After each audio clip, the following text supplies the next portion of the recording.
শেষমেশ আমিও বানিয়েই ফেললাম। কদিন আগেই আমি একটা ভিডিও দেখেছিলাম, বাড়িতেই সবাই সিঁদুর বানিয়ে তারপরে ইউজ করছে। তো সেই জন্য আমিও ভাবলাম আমিও বানিয়ে ফেলি।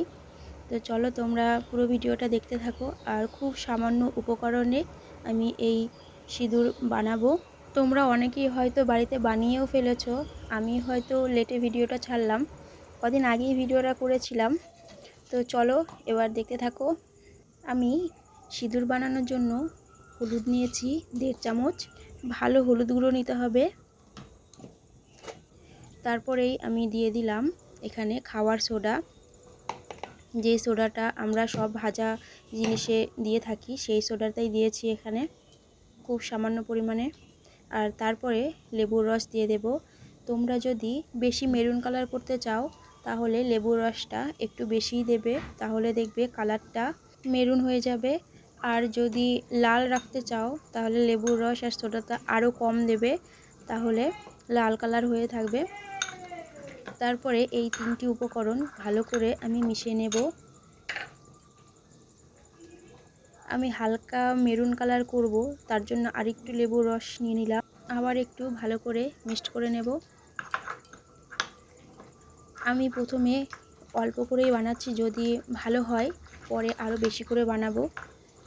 ভালো করে মিক্সড করে নিয়ে আমি ঢেকে রেখে দেব কয়েক ঘন্টার জন্য, প্রায় 10 থেকে 12 ঘন্টা। 10 থেকে 12 ঘন্টা পর দেখো এইরকম কালার চলে এসেছে। এর মধ্যে আমি একটু কোকোনাট অয়েল দেব। তোমরা গোলাপ জলও দিতে পারো, তার সাথে কোকোনাট অয়েলটা একটু দিতেই হয়, তো দেবে ভালোভাবে। ভালো করে আমি মিক্সড করে নিলাম। কালারটা বেশ ভালোই এসেছে। আবার ঢেকে রেখে দেব কিছুক্ষণ সেট হওয়ার জন্য। তারপরে একটা কৌটোতে ঢেলে নেব।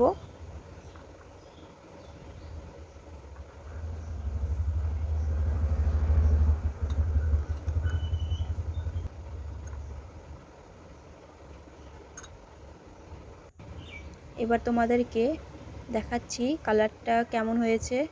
এই যে আমি হাতের ওপরে দিয়ে দেখাচ্ছি, বেশ ভালোই হয়েছে। কিন্তু তোমরা আমাকে কমেন্ট করে জানাবে যে এটাতে খাওয়ার সোডা দেওয়া আছে, তার কারণে কি চুল উঠে যাবে কিনা। আর ভিডিওটা ভালো লাগলে ফলো করে দেবে।